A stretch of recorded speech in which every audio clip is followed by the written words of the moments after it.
ठीक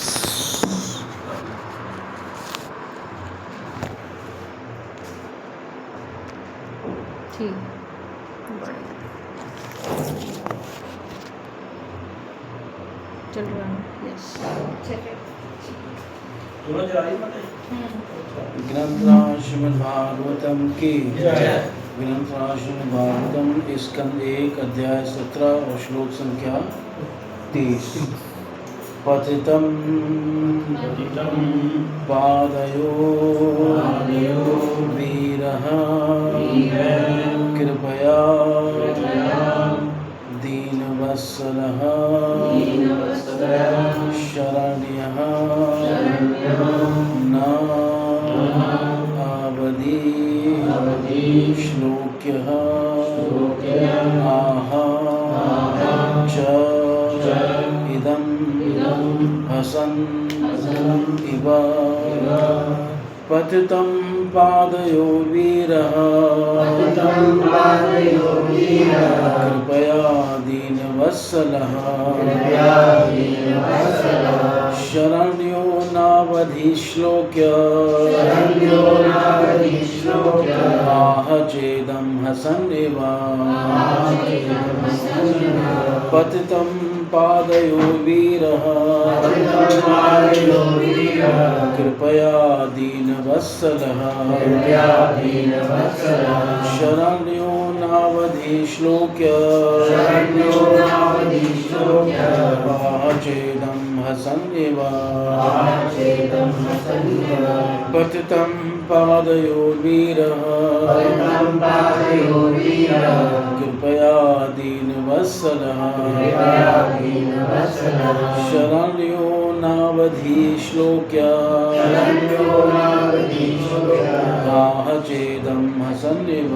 आह चेदं हसन्निव पतितं पादयो वीरः कृपया दीनवत्सलः शरण्यो नावधि श्लोक्य आह चेदं हसन्निव पतितं पादयोर्वीरः कृपया दीनवत्सलः शरण्यो नावधि श्लोक्य आह च इदं हसन्निव पतितं पादयो वीरः कृपया दीनवत्सलः शरण्यो नावधि श्लोक्य आह चेदं हसन्निव पतितं पादयो वीरः कृपया दीनवत्सलः शरण्यो नावधि श्लोक्य आह चेदं हसन्निव पतितं पादयो वीरः कृपया दीनवत्सलः शरण्यो नावधि श्लोक्य आह चेदं हसन्निव पतितं पादयो वीरः कृपया दीनवत्सलः शरण्यो नावधि श्लोक्य आह चेदं हसन्निव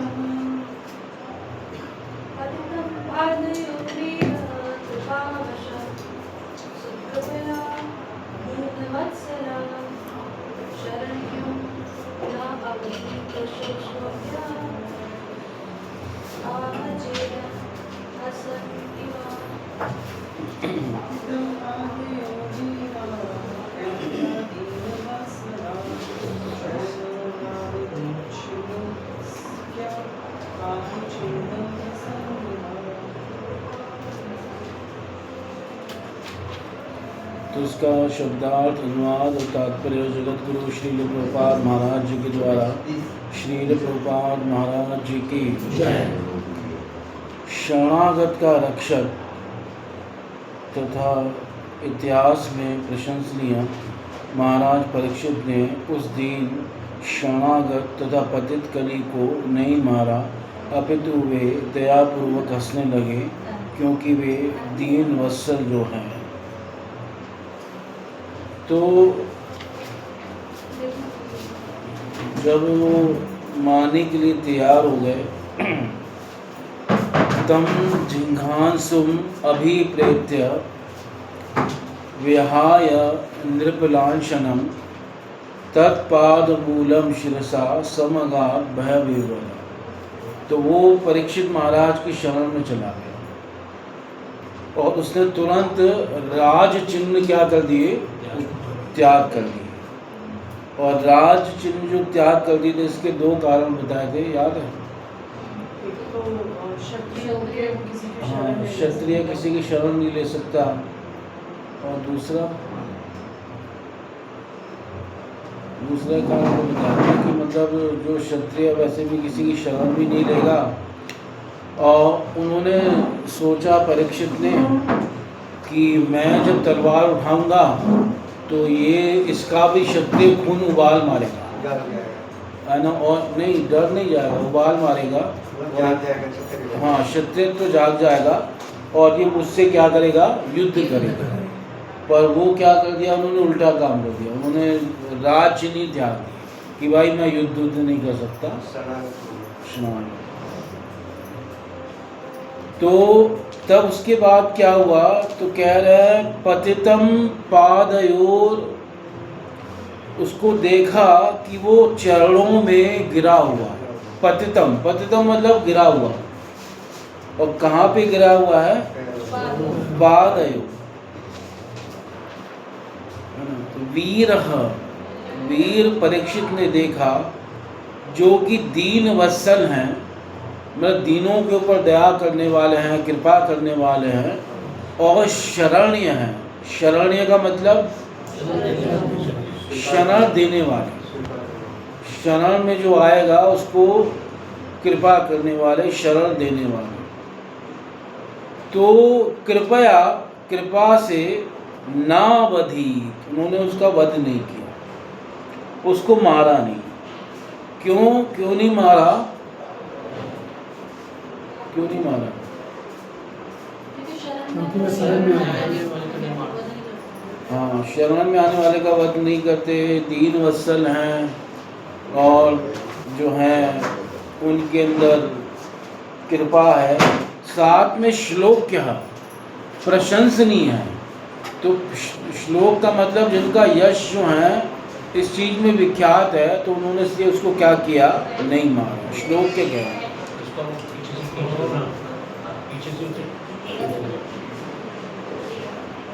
आपकी तरफ खाली करती है इसको और आने दीजिए इधर आह चेदम हसन एवा, और उल्टा वो जो है क्या कहने लगे, हंस कर उनको कहने लगे, क्योंकि उन्होंने उनका वध नहीं किया। वो श्लोक्य थे, प्रशंसनीय थे। तो ना वदीत श्लोक्य, ना वदीत वध नहीं किया, क्योंकि वो भी क्या है, उन्हीं के समान प्रशंसनीय है। उन्होंने सोचा कि अगर मैं इस दुष्ट का वध करूँगा तो मेरे ऊपर भी यह धर्म आएगा, क्योंकि शरण में आने वाले को, मारने वाले को भी क्या चलता है, पाप चलता है, अधर्म चलता है। राज्ञापि विचारितम शरणागतो अयम हंतुम अनर्ह, ये शरणागत है और ये मारने के योग्य नहीं है। तदपि दुष्टमेव, पर ये है तो दुष्ट है ना। मतलब दुष्ट व्यक्ति अगर शरण में आ जाए तब क्या करेगा, शरण में आने वाले को नहीं मारना चाहिए, पर अगर कोई दुष्टी शरण में आ जाए तो क्या करेगा। तो यदि हन्मी, अगर मैं इसको मारूंगा तो तब जो है एक दोष लगेगा कि परीक्षित ने क्या किया, शरण में आने वाले को मार दिया।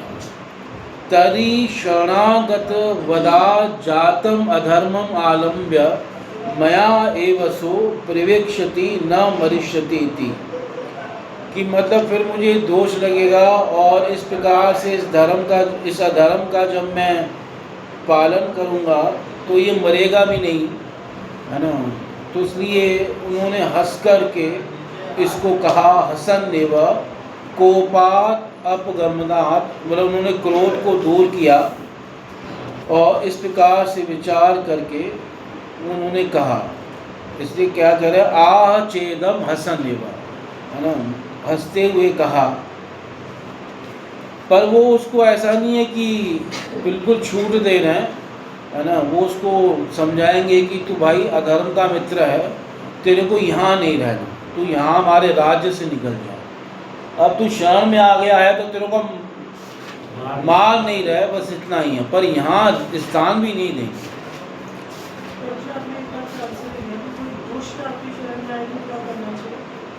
दुष्ट शरण में आए तो इसका मतलब यही है कि मतलब मार शरण में आने वाले को मारते नहीं। एक ये धर्म है ये कि अगर शरण में कोई आ गया तो मारते नहीं हैं, है ना। उस समय यही है कि फिर उसको वार्निंग दे के, चेतावनी दे के उसको छोड़ सकते हैं, पर मारना फिर उपाय नहीं बताया गया। जैसे कई बार ऐसे हुआ, मतलब थोड़ा सा या दंड दे सकते हैं या छोड़ सकते हैं, पर जो शरण में आ गया उसको मार नहीं सकते, प्राण दंड नहीं दे सकते। अगर वो दुष्ट है और वो शर्म में आता हो, मतलब वो कपट कर रहा है शर्म में आने का, वो शर्म में हाँ, पर फिर भी एक नियम है ना।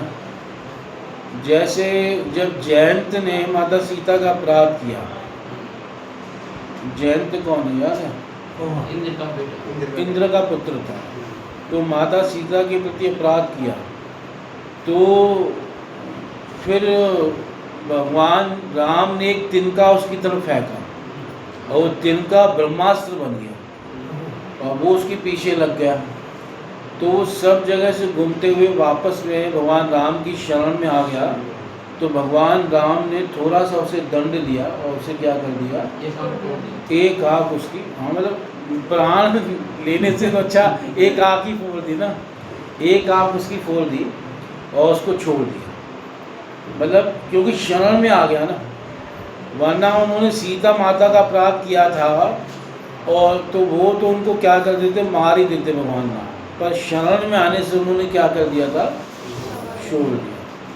कौवे के रूप में आया था और माता सीता को चोंच मार के चला गया, पैरों में नहीं, वक्षस्थल पे, है ना, वक्षस्थल पे चोंच मार के चला गया। तो भगवान राम ने फिर क्रोध करके एक तिनका फेंका और वो उसको ख़त्म ही करने वाला था।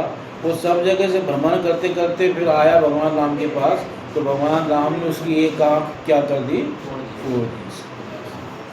तो इस प्रकार से जो है दंड भी दिया जाता है थोड़ा बहुत, पर उसको मृत्यु दंड नहीं दिया जा सकता। ऐसे कई प्रमाण आते हैं जहाँ शरण में आने वाले को क्या कर दिया गया, क्षमा कर दिया।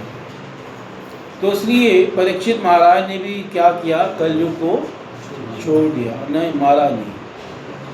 इसे कह रहे हैं पतितम पादयोर वीर, अथवा यहाँ पाठ वेद है, पतितम पादयोर वीक्ष, वीर नहीं है वीक्ष है, देख कर, क्या देख कर कि वो चरणों में गिरा हुआ है। तो कृपया दीन वत्सल कृपा पूर्वक शरणागत को नहीं मारना चाहिए। न वधि श्लोक्य, श्लोक का क्या मतलब है, जिनका यश फैला हुआ है, तो जिसका यश हो उसको ऐसा अधर्म का काम भी नहीं करना। और अधर्म क्या है कि शरण में आए हुए किसी को मार दिया। भगवान ने भी चाहे कोई भी हो, शरण में आने वाले को कभी ठुकराया नहीं है ना, कोई भी आ। जैसे विभीषण आया शरण में, तो भगवान ने शरण दी कि नहीं दी, हालांकि वो भक्त था। अगर रावण भी आ जाता तो भगवान शरण दे देते। वो तो रावण आया नहीं, अपने ही अहंकार में घमंड में वो चौड़ाव की घूमता था, है ना। अगर वो आ जाता तो भगवान शरण देते, बिल्कुल देते। भगवान ने कहा, क्योंकि जब विभीषण को शरण देने के लिए सब लोग मना कर रहे थे, तो भगवान ने कहा ये तो उसका भाई आया, अगर स्वयं रावण आएगा मेरे पास तो मैं उसे भी क्या दे दूंगा, शरण दे दूंगा। यदि वह रावणो स्वयं, यदि रावण स्वयं आएगा तो उसे भी क्या, शरण दे दूंगा। तो भगवान कभी भी शरणागत का त्याग नहीं करते। ऐसा कोई प्रसंग नहीं आता, सिर्फ एक बार भगवान ने त्याग किया ऐसा, बाकी कभी त्याग नहीं करते। और वो त्याग भी नहीं किया, वो उनको उपाय बता दिया दुर्वासा मुनि को कि तुम जिनका प्रति तुमने अपराध किया है उन्हीं से क्या करो, क्षमा मांगो। तो इसलिए परीक्षित महाराज ने भी शरण दे दी और कहा आह चेदम, इस प्रकार उन्होंने वचन कहे। हसन निवा, हंस नहीं रहे, है ना, वास्तव में हसन इव शब्द लगा दे। इव का मतलब हंसते हुए, मतलब इस प्रकार वो क्यों कर रहे हैं, क्योंकि वो भी मारना चाहते हैं, उन्हें अच्छा नहीं लग रहा। वो सोच रहे थे कि युद्ध करने का अवसर मिलेगा, पर ये सामने वाली पार्टी तो वैसे ही डरपोक निकली, है ना, ये तो उसने पहले ही हथियार डाल दिए। जब कोई योद्धा युद्ध करने के लिए आया हो और सामने वाली पार्टी पहले ही हथियार डाल दे तो योद्धा को वैसे भी ऐसा अच्छा नहीं लगेगा, और ये वैसे ही जो है गलत कार्य कर रहा है। तो हसन एवा का मतलब है जैसे कई बार कोई व्यक्ति हंसते हुए कहता है पर वो हंस नहीं रहा होता, समझ रहे हो। जैसे रावण कई बार हंसते हुए बोलता था पर उसकी हंसी में भी क्या होता था, एक भय होता था, और लोग क्या होते थे, डरते थे, है ना। कोप करके जब कोई असुर हंसता है, क्रोध करके जब कोई हंसता है तो उसकी हंसी से भी लोग क्या होते हैं, डरते हैं। ऐसे ही हिरण्यकशिपु था, ऐसे ही रावण था, है ना। तो यहाँ पे वैसी नॉर्मल हंसी नहीं है, इससे हसन नहीं वह कह रहे। आह चेदम, और उस प्रकार उन्होंने उससे कहा, तो क्या कहा वो अगले श्लोक में है। तात्पर्य, जब एक सामान्य क्षत्रिय भी शरणागत व्यक्ति को नहीं मारता तो महाराज परीक्षित के लिए क्या कहा जाए, जो स्वभाव से दयालु तथा गरीबों पर सदैव हैं। स्वभाव से दयालु, है ना, और गरीबों पर सदैव हैं, उसके लिए कौन सा शब्द श्लोक में, दीनवत्सल। हाँ, दीनवत्सल। दीनवत्सल का मतलब दीनों के ऊपर कृपा करने वाले, दया करने वाले, वात्सल्य भाव लाने वाले। क्योंकि शग्न वेशधारी कली ने निम्न जाति के व्यक्ति के रूप में अपनी पहचान प्रकट कर दी थी, और वे सोच रहे थे कि यह कितनी विडंबना है कि जिस पैनी तलवार से वे जिस किसी का वध कर देते थे, उससे यह दीन निम्न जाति वाला कली सामयिक आत्मसमर्पण के कारण बचा जा रहा है। इसलिए इतिहास में महाराज परीक्षित के यश तथा सदैवता का गुणगान किया जाता है। वे सदैव तथा कृपालु सम्राट थे और अपने शत्रुओं को भी शरण में लेने वाले थे। इस तरह दैवी इच्छा से कली बच गया, यानी भगवान की ऐसी योजना थी कि कलयुग क्या हो गया, बच गया। इतिहास में कई ऐसे वर्णन आते हैं कि जब कभी कई शत्रु अगर पकड़े जाते थे तो राजाओं की क्या ले लेते थे, शरण ले लेते थे, तो राजा उनका क्या करते थे, उनको छोड़ देते थे। आगे कह रहे हैं, राजोवाच न ते गुडाकेश यशोधराणां बद्धाञ्जलिर्वे वयमस्ति किंचित् न वर्तितव्यं भवता कथंचन क्षेत्रे मदीये त्वमधर्म बंधु। राजा ने इस प्रकार कहा, हम अर्जुन के यश के उत्तराधिकारी हैं, और चूंकि तुम हाथ जोड़कर मेरी शरण में आए हो, अतएव तुम्हें अपने प्राणों का भय नहीं होना चाहिए, लेकिन तुम मेरे राज्य में रह नहीं सकते क्योंकि तुम अधर्म के मित्र हो। राजोवाच, परीक्षित ने कहा, राजा ने कहा, क्या कहा कि नाते गुडाकेश यशोधराराम, जो गुडाकेश के यश को धारण करने वाले हम लोग हैं। गुडाकेश कौन है, अर्जुन ना, अर्जुन का नाम है गुडाकेश, जिन्होंने निद्रा के ऊपर, अज्ञान के ऊपर क्या कर ली थी, विजय प्राप्त कर ली थी। अथवा गुडाकेश का मतलब जिनके बाल गुमराले थे, इस प्रकार से। तो यशोधरा राम, उनके यश को धारण करने वाले, है ना, हमसे तुम्हें किंचित मात्र भी भय नहीं होना चाहिए। न भयम अस्ति किंचित बद्धांजलिर्वे, क्योंकि वो हाथ जोड़ के आ गया था। जब तुम हाथ जोड़ के हमारे सामने आ गए हो तो हे कली, तुम्हें अर्जुन के यश को धारण करने वाले किसी भी राजा से कोई भय नहीं होना चाहिए। तो महाराज, इसका मतलब आप मुझे यहाँ निवास दे रहे हैं, आप प्रसन्न हैं मेरे से? तो कह रहे हैं नहीं नहीं, न वर्तितव्यम, तुम्हें यहाँ स्थान नहीं देंगे, कथंचन, किसी भी प्रकार यहाँ नहीं रहने देंगे। मदीय क्षेत्रे, क्षेत्रे मदीय, इस मेरे क्षेत्र में क्यों नहीं रहने दोगे? हाँ, तुम अधर्म बंधु, तुम अधर्म की क्या हो, मित्र हो, अधर्म के साथ तुम्हारी मित्रता है। बंधु का मतलब मित्रता। यानी कलयुग जैसे जैसे आएगा अधर्म वैसे वैसे क्या होता जाएगा, बढ़ता जाएगा। धर्म के साथ कलयुग की कोई मित्रता नहीं है, कलयुग की मित्रता है अधर्म के साथ, है ना। हम धर्म बंधु लिखा है और कैसे हम इसको पढ़ रहे हैं?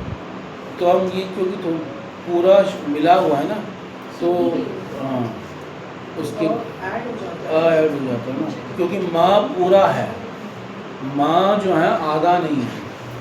माँ के नीचे कोई वो हलंत का साइन थोड़ी लगा हुआ है। तो जब माँ पूरा होता है तो माँ पूरा कब होता है, जब उसमें स्वर जुड़ेगा, और स्वर कौन सा जुड़ेगा, अ। तो अ जुड़ेगा तभी वो त्वम अधर्म बंधु, इस प्रकार से इसका संधि विच्छेद करेंगे। ठीक है, जैसे शब्दार्थ में देखें तो म के नीचे हलंत है, इसीलिए वो प्लस जमा अ। कौन सा, नीचे शब्द में त्वम में हलंत है, हाँ। तो इसीलिए वो म हाँ, हलंत वाला प्लस हाँ, अ। हाँ। तो इस प्रकार से अगर जो है इसको ऐसे भी लिख सकते थे, तो हम अलग लिख देते, ठीक है, और उसके नीचे माँ के नीचे हलंत लगा देते, और फिर गैप डाल के क्या लिख देते, अधर्म बंधु लिख देते। पर उससे होता क्या कि व्यर्थ की राइटिंग करनी पड़ती, ठीक है। अब इसमें जो है एक ही दोनों मिला करके और कम लिखना पड़ा। तो मैं इसका संस्कृत भाषा ऐसी है, यहाँ पे लोग बचाते हैं, एक एक मात्रा को बचाते हैं, और एक मात्रा भी कई बच जाती है तो ये व्याकरण है वो पुत्र उत्पन्न जैसा सुख मनाते हैं। जैसे घर में क्या हुआ, बेटा पैदा हुआ, है ना, इस प्रकार से। तो ये संस्कृत की एक विशेषता है, अन्य भाषाओं में ऐसा नहीं मिलेगा, है ना। संस्कृत में जो है ना शब्दों को क्या किया जाता है, शॉर्टकट में किया जाता है, मतलब इसको कह सकते हैं कि ये है ना समास किया जाता है। समास का मतलब संक्षिप्त किया जाता है, गहरे अर्थ को छिपाए रहती है, पर वो शब्द क्या होता है, बहुत कम होते हैं, है ना, और मात्राओं का क्या किया जाता है, बचाया जाता है। इस प्रकार से ये विशेषता है भाषा। तो जैसे बद्धांजलि भी देखो ऊपर शब्द, है ना, उसको भी कैसे लिखा गया है ना, वैसे इसको भी अलग अलग लिख सकते थे, बद्ध अलग और अंजलि अलग, है ना, पर बद्धांजलि एक साथ ला के लिखा दिया, संधि कर दी गई। इस प्रकार से ऐसे ही भयम अस्ति, है ना, वो भी तो एक साथ लिखा हुआ है ना। अगर आप विचार करो तो ऐसे संस्कृत में ऐसे ही लिखे जाते हैं। तो तुम यहाँ नहीं रह सकते क्योंकि तुम किसके मित्र हो, अधर्म के मित्र। बाकी तुम्हें हमसे डरने की जरूरत नहीं है।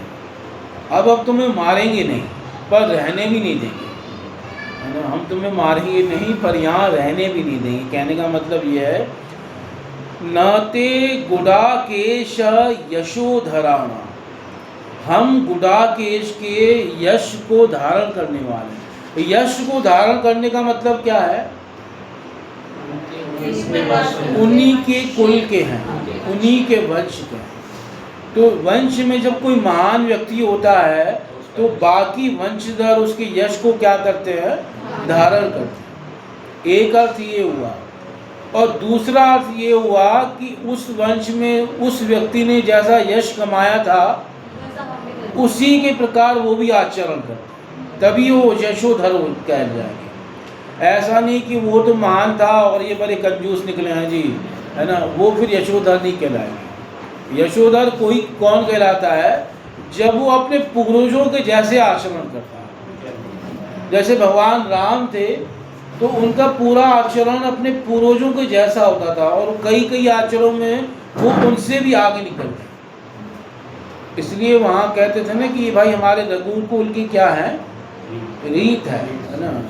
इस प्रकार से हम अपने वचनों से कभी पीछे नहीं हटते। तो उस प्रकार से ये कहते हैं यशोधराणा।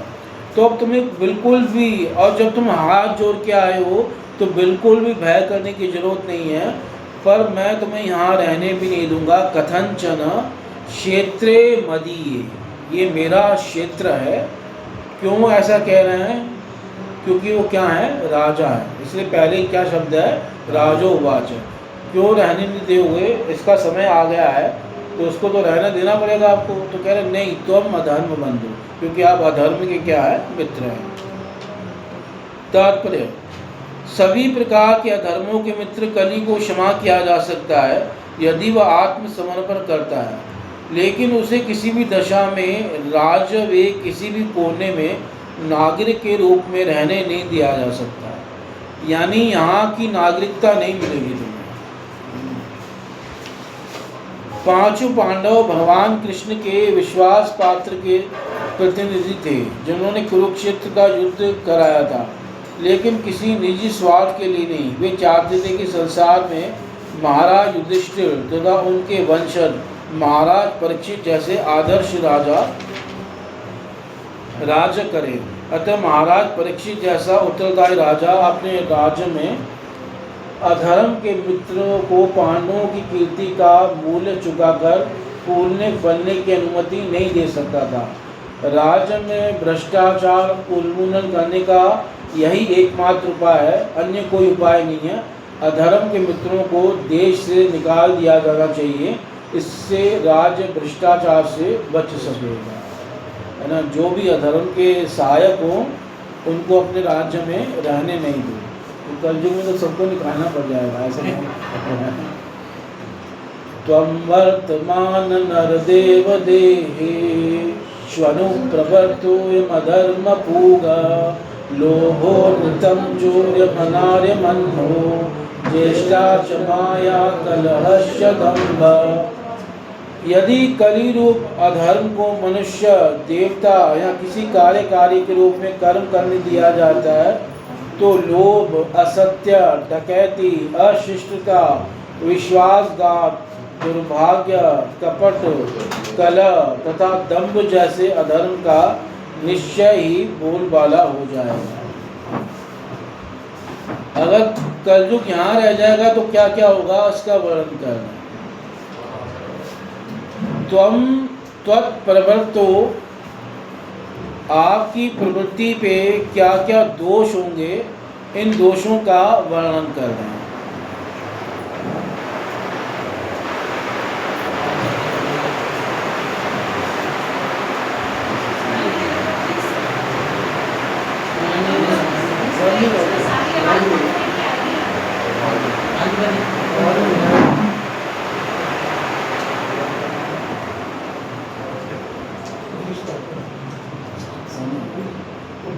ठीक है, ऐसे काम चल रहा है।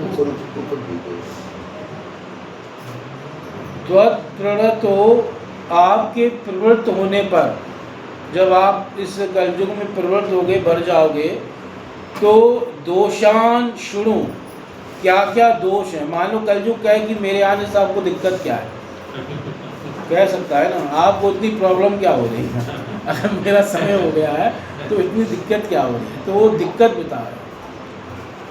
त्वाम वर्तमान, जब आप वर्तमान में रहोगे राजाओं के शरीर में, नर देव देहेशु, नरदेव कहते हैं राजा को, और राजा के देहेशु यानी शरीरों में जब रहोगे, देहेशु शब्द बहुवचन है, शरीरों में, तो उस समय क्या होगा, नराणाम देवानाम, जो मनुष्यों के देवता हैं यानी कि राजा, उनके देहों में जब आप रहोगे तो देवापि त्वद आक्रांत देहा, तो वो देवता लोग भी आपके प्रभाव से आक्रांत हो जाएंगे, यानी राजा भी आपके प्रभाव से प्रभावित हो जाएंगे। तो सामान्य मनुष्यों की तो बात ही छोड़ो, सबसे श्रेष्ठ कौन होते हैं, ब्राह्मण और क्षत्रिय, राजा लोग। और राजा को तो नरदेव कहा गया है। नरदेव का मतलब है कि मनुष्यों में राजा, देवता, मनुष्यों में देवता। तो मनुष्यों में जो देवता है वही जब प्रभावित हो जाएगा तो सामान्य जो प्रजा है उसके बारे में क्या कहा जाए, फिर बच्चों के बारे में, स्त्रियों के बारे में क्या कहा जाए।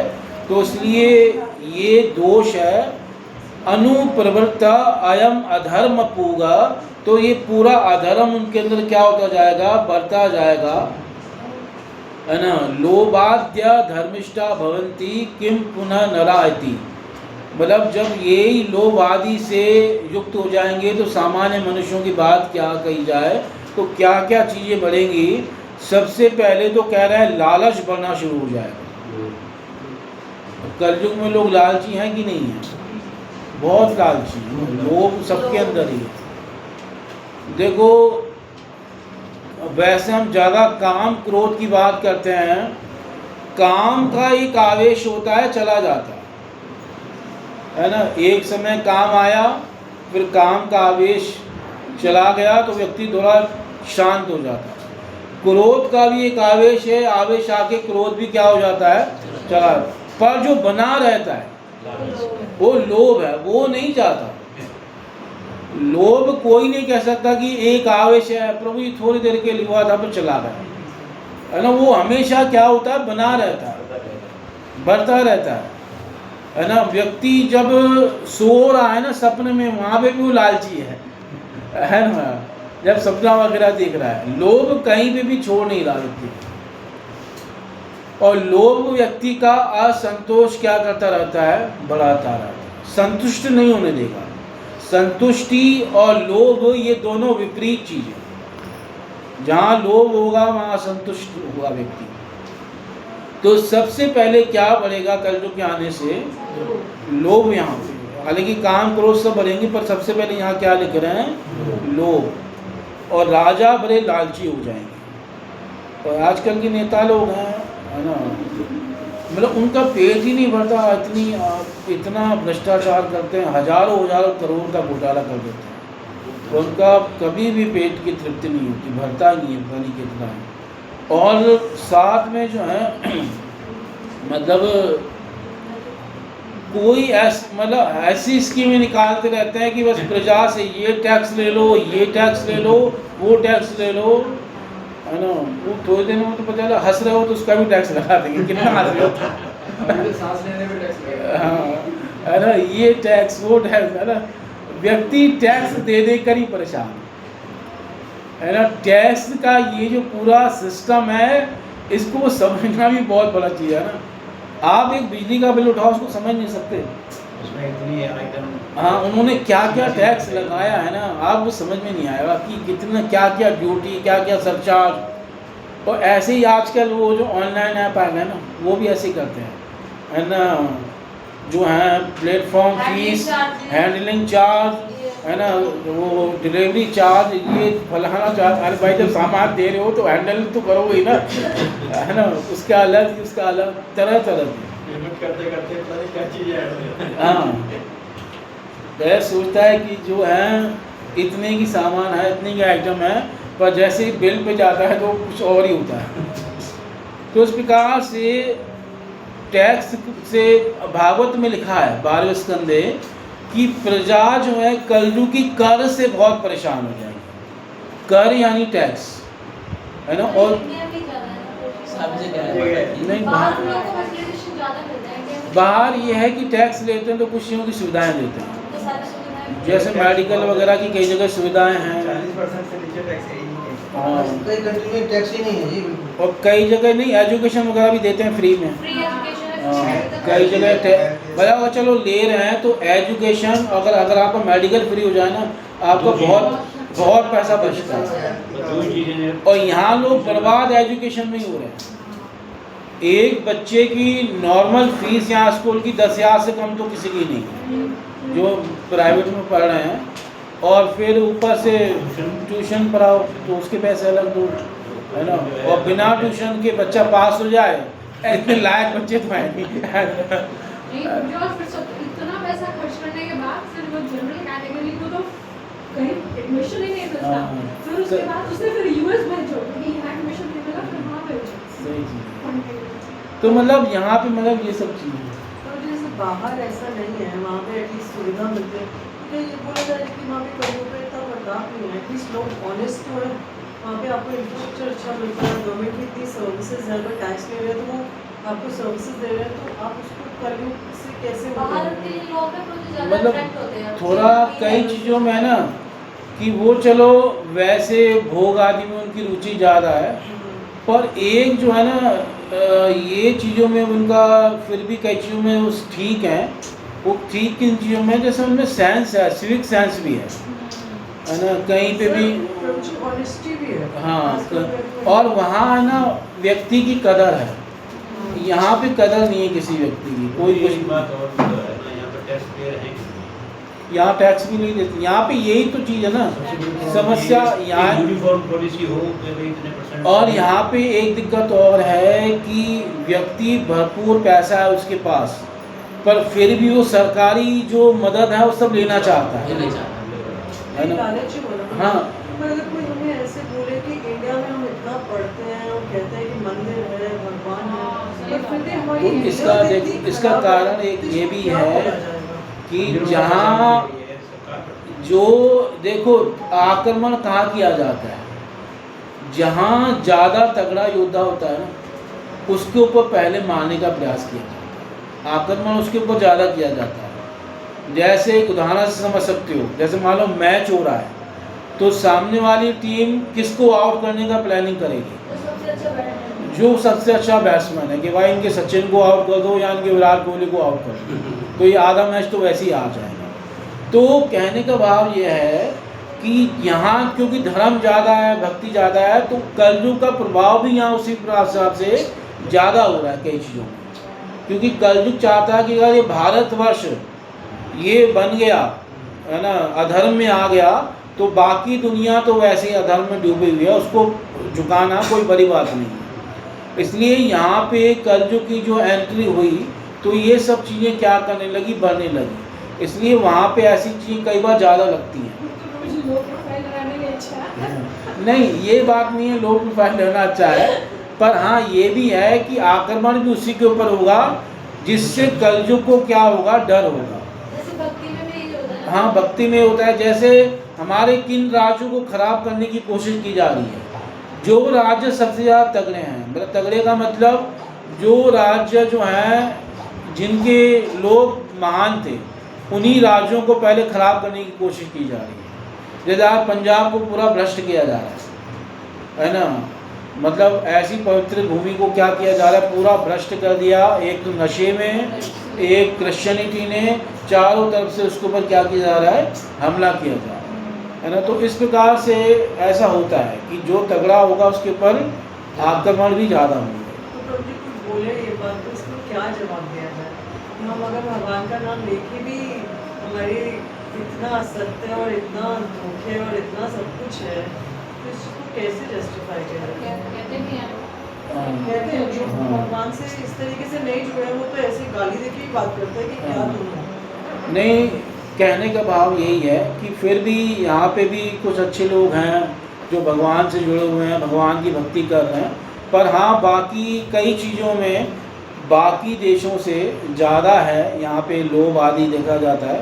पर ऐसा नहीं है कि बाहर के देशों में नहीं है, पर यहाँ थोड़ा ज़्यादा देखा जाता है। यहाँ है ना, मतलब बहुत ज़्यादा कई बार लोग लालच करते हैं और ये चीज़ें हम देखते भी हैं, क्योंकि यहाँ भ्रष्टाचार भी बहुत ज़्यादा है। और इस सब का कारण एक ही है कि लोग यहाँ पे दंड वगैरह नहीं देते और लोगों को किसी चीज़ कानून वगैरह से किसी चीज़ से किसी को भय है नहीं। पर अब थोड़े लोग सुधर रहे हैं, क्योंकि ऊपर से सारी गड़बड़ ऊपर से आती है। अगर आपके ऊपर के लोग गड़बड़ है ना, तो नीचे के लोग क्या हो जाएंगे, वो भी गड़बड़ हो जाएंगे। आजाद हो जाएंगे। हाँ, और ऊपर के लोग सही होंगे ना, तो नीचे भी अपने आप उसका असर दिखाई देगा। तो असर अब दिखाई देगा, कुछ समय और लगेगा, पर पहले से फिर भी, जैसे पहले तो रोज़ ही आता था कि ये घोटाला हो गया, वो घोटाला हो गया, अब ऐसे भ्रष्टाचार पहले से लोग कम हुआ है। तो कलयुग के आने से एक तो लोभ बढ़ता है और दूसरा क्या बढ़ेगा, अनृत्य। अनृत्य का मतलब झूठ, असत्य, है ना। कलयुग तुम्हारे आने से असत्य भी बहुत बढ़ गया है और कलयुग में बहुत लोग झूठ बोलते हैं। और साथ में चौर्यम, चोरी वगैरह, ये भी कलयुग में क्या हो जाएगी, बढ़ जाएगी। पहले लोग चोरी वगैरह इतनी नहीं करते थे, पर कलयुग में अब चोरी वगैरह नॉर्मल बात है। अब थोड़ा पूंजी कम गया हम लोग तक। इससे पहले डीजल इंजन वगैरह छोड़ देते थे तो खोल लेते थे, लेकिन अब कोई पूछता नहीं। हाँ, धीरे धीरे तो लोग सुधरेंगे। तो चोरी वगैरह भी क्या हो गई है, कलयुग में बहुत बढ़ गई है ना। ये सब अधर्म के लक्षण हैं जो कलयुग में आने से बढ़ते हैं। पर रोशी जैसे मतलब अधर्म आने ही वाला है, कलयुग आने ही वाला है, तो हमारे कंट्रोल करने से थोड़ा ना, वो तो भगवान की इच्छा कि भाई ये टाइम जो है कलयुग आने हाँ, ही कलयुग में देखो ये सब चीज़ें होनी है, वो होंगी। वाला है। और पर कई कई जगहों पे वहाँ ज़्यादा कलयुग अपना प्रभाव दिखाएगा, जहाँ कलयुग को खतरा होगा कि ये मुझे जो है दबा सकते हैं, तो इससे पहले ये मुझे दबाए मैं इनको दबा दूँगा। तो वो इंडिया ही बोलते हैं। हाँ, क्योंकि कलयुग को कहाँ से ज़्यादा खतरा है, क्योंकि यहीं ज़्यादा जो है। इंडिया में जो भक्ति करते हैं वो नहीं को सब पर एक बात ये भी है, आगे चल के वर्णन आएगा, इसी भागवत में आएगा, इसी प्रसंग में आएगा कि जैसे भेड़िया होता है, ये शेर बनता है स्त्रियों के सामने या बच्चों के सामने, पर अगर कोई हट्टा कट्टा पुरुष इसके सामने खड़ा हो जाए तो डर के भाग जाएगा। अगर आप भेड़िए से भागोगे तो आपके पीछे बढ़ेगा, अगर आप चौड़ों के खड़े हुए तो वो क्या हो जाएगा, भाग जाएगा। तो कलयुग भी ऐसा ही है, कमजोर लोगों के सामने वो चौड़ा होता है। हाँ, ये वर्णन आएगा इसी कमजोर के सामने भाग जाएगा। हाँ, तो फिर कमजोर को लोगों के सामने छोड़ा जाएगा, मतलब फिर क्या करना चाहिए? मतलब भक्ति का बल बढ़ाना चाहिए। अपने आप को स्ट्रॉन्ग करो। हाँ, वो भी भक्ति का बल बढ़ाना चाहिए, ऐसा नहीं वो ये। हाँ, जैसे इसके मैं वर्णन दिखाता हूँ, जब कलयुग का यहाँ पे वो स्थान देंगे तो ये बात आती है। मतलब कोई कलयुग के प्रभाव में आकर आपके सब गलत कर रहा है, हाँ तो फिर उस केस में क्या करना है? भक्ति का टीचर भक्ति बढ़ाओ। हाँ, ये है 18वें अध्याय का 8वां श्लोक। मतलब परीक्षित ने कलयुग को क्यों नहीं मारा, तो इसका एक कारण बताया गया है क्यों नहीं मारा। अब इसका एक कारण ये और बता रहे हैं, किम्नु बालेषु शूरेण कलिना धीर भीरुणा अप्रमत्ता प्रमत्तेषु यो वृको नृषु वर्तते। किम्नु बालेषु शूरेण, ये वीर किसके सामने है, बच्चों के सामने। बालेषु का मतलब है जो थोड़े अधार्मिक लोग हैं, भक्त नहीं हैं, उनके सामने कलयुग शूर है। कलिना धीर भीरुणा, जो धीर हैं उनसे कलयुग डरता है। अप्रमत्ता प्रमत्तेषु, है ना, जो प्रमत्त हैं, असावधान हैं, उनके प्रति कलयुग क्या हो जाता है, प्रभाव दिखाता है। पर जो सावधान है उनके ऊपर कलयुग कोई प्रभाव नहीं दिखाता।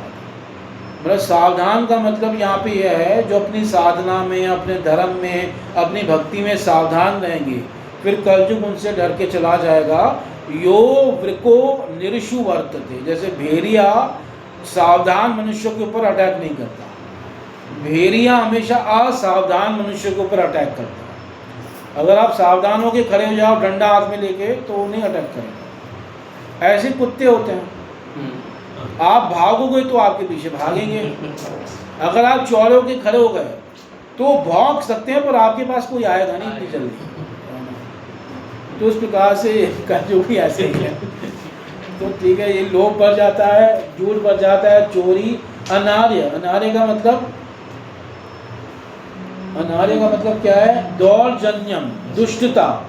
दुष्टता भी कलयुग में क्या हो जाती है, बढ़ जाती है। अनह, अनह का मतलब स्वधर्म त्याग, लोग अपने धर्म का आचरण का त्याग कर देते हैं। ज्येष्ठा, ज्येष्ठा का मतलब है अलक्ष्मी, यानी लोग दरिद्र बन जाते हैं। कलयुग में संपन्नता का भी क्या हो जाता है, अभाव हो जाता है। माया, माया का मतलब है कपट। कलयुग में कपट भी बहुत ज़्यादा बढ़ गया है, लोग आपस में ही क्या करने लग जाते हैं, कपट करने लग जाते हैं। घर घर में कपट चल रहा है। और कलह, कलह का मतलब झगड़ा, है ना, बहुत कला, कलयुग में कला बढ़ गया है, हर बात छोटी छोटी बात पे कला ही हो रहा है। और दम्भ, दम्भ का मतलब घमंड। घमंड या दिखावा, दिखावे को दम्भ कहते हैं। इसमें ठीक ज्येष्ठ का मतलब क्या है गुरुजी? है। अलक्ष्मी, अलक्ष्मी का मतलब दरिद्रता, लक्ष्मी की बड़ी बड़ी मतलब ज्येष्ठा का मतलब यही हमारे आचार्यों में लिखा है, अलक्ष्मी यानी कि दरिद्रता। इसको उस प्रकार से जैसे प्रभुपाद ने व्याख्या की दुर्भाग्य, तो हमारे आचार्यों ने व्याख्या की दरिद्रता, मतलब जब लोग निर्धन बनते जाते हैं। बट आज का जो टाइम है गुरुजी, इसमें तो लोग बहुत ज़्यादा अमीर होते जा रहे हैं। पहले के टाइम में मेरे से मेरी बताती हैं कि उस टाइम पे लोगों में इतना पैसे मिलते तो अनाज से ही ना सब चीज़ें लेते थे लोग। पर अब तो इतना ज़्यादा धन है पैसे नहीं चलते ना, लोग अनाज कि तो उसकी अनाज कमी नहीं है गुरुजी। लेकिन यूँ मतलब लोगों को दान नहीं करता किसी को, कितना ज़्यादा धन भरा हुआ है लोगों नहीं, एक्चुअल में ना पहले क्या होता था कि बीच में हमारे देश में गरीबी ज़्यादा आ गई, क्योंकि अंग्रेज वगैरह सब आए थे तो उन्होंने काफ़ी लूटा, वरना पहले हमारा देश संपन्न था, है ना। बीच में 100-200 साल कह सकते हो आप, और जब हमारा देश जो है आज़ाद हुआ नया नया, तो उस समय भी बहुत गरीबी आ गई थी। पर अब धीरे धीरे ठीक हो रहा है माहौल, है ना। पर बाकी पहले संपन्नता थी, पहले ऐसा नहीं कि संपन्न नहीं थे, पहले बहुत संपन्न थे, है ना। इतना संपन्नता बाहर के देशों में नहीं थी जितनी संपन्नता हमारे यहाँ थी। इसलिए तो लोग यहाँ पे आए। अभी तो कहते हैं सोने की चिड़िया है। हाँ, को। और ऐसे सोना वगैरह बहुत ज़्यादा था। हाँ, बहुत सुना। ठीक है, तात्पर्य सुनिए, फिर श्लोक गीता के श्लोक भी पढ़ना है। तात्पर्य, किसी भी मत के अनुयायी गण धर्म के सिद्धांतों तप, स्वच्छता, दया तथा सत्य का पालन कर सकते हैं, जैसा कि हम पहले कह चुके हैं। इसके लिए हिंदू से मुसलमान या ईसाई या अन्य कोई मतावलंबी बनने की आवश्यकता नहीं है, जिससे भगोड़ा बनकर धर्म के नियमों का पालन न करना पड़े। भागवत धर्म के सिद्धांतों का पालन करने के लिए कहता है। धर्म के सिद्धांत न तो रूढ़ियाँ हैं, न किसी मत के नियामक सिद्धांत हैं। ऐसे नियामक सिद्धांत देश तथा काल के अनुसार भिन्न भिन्न हो सकते हैं। मनुष्य को इतना ही देखना है कि धर्म का उद्देश्य पूरा होता है या नहीं। वास्तविक सिद्धांतों तक पहुँचने बिना रूढ़ियों तथा सूत्रों से चिपके रहना ठीक नहीं है। धर्म निरपेक्ष राज्य किसी भी मत के प्रति निष्पक्ष रह सकता है, किंतु राज्य उपयुक्त धर्म के सिद्धांतों के प्रति उदासीन नहीं रह सकता।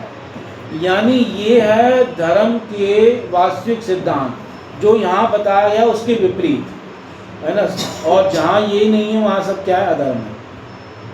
किंतु राज्य उपयुक्त धर्म के सिद्धांतों के प्रति उदासीन नहीं रह सकता। लेकिन कलयुग में राज्य के कार्यकारी अध्यक्ष ऐसे धार्मिक सिद्धांतों के प्रति उदासीन होंगे, अतः उनके संरक्षण में धर्म के विरोधी यथा लालच, असत्य, छल, चोरी, स्वभावतः अनुगमन करेंगे, जिससे राज्य में भ्रष्टाचार रोकने के लिए विज्ञापनबाजी का कोई अर्थ नहीं होगा। तो गीता का श्लोक है 15:6, 5 हो गया था 6।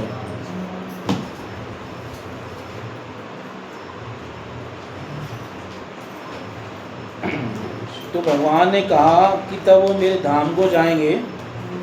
अब प्रश्न उठे कि वो धाम कैसा है, तो उसका उत्तर बता रहे हैं छठे श्लोक में।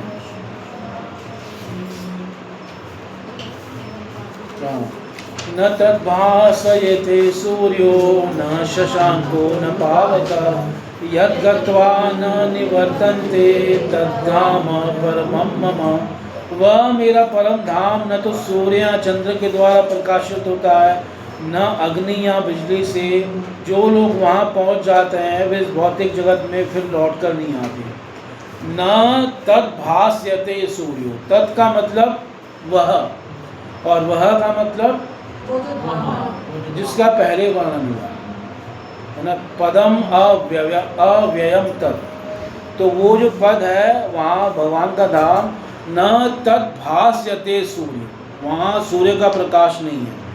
न शशांकः, वहाँ चंद्रमा का प्रकाश, चंद्रमा का नाम है शशांक। शश कहते हैं खरगोश को, और खरगोश का चिन्ह जिसके ऊपर है उस चंद्रमा का नाम क्या है, शशांक। न पावक, पावक मतलब अग्नि, वहाँ अग्नि का प्रकाश भी नहीं है। तो किसका मतलब अंधेरा है वहाँ पे, स्वयं प्रकाशित भगवान के प्रकाश से प्रकाशित है। तो यद गत्वा, जहाँ जाकर न निवर्तन्ते, कोई वापस नहीं लौटता, तद धाम परमम मम, वो मेरा परम धाम है। यानी यहाँ क्लियर कह रहे हैं कि भगवान के धाम से कोई वापस नहीं आया, न कभी आया है न कभी आएगा। जो एक बार वहाँ चला जाएगा वो हमेशा के लिए, सदा के लिए भगवान को प्राप्त कर लेगा।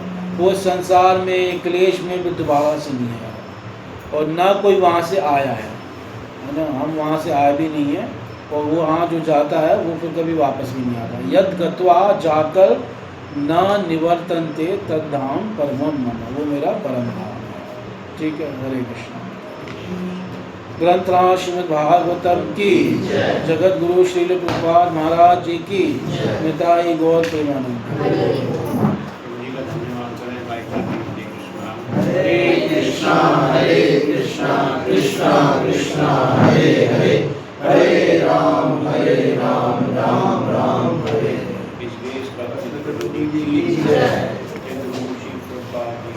जय।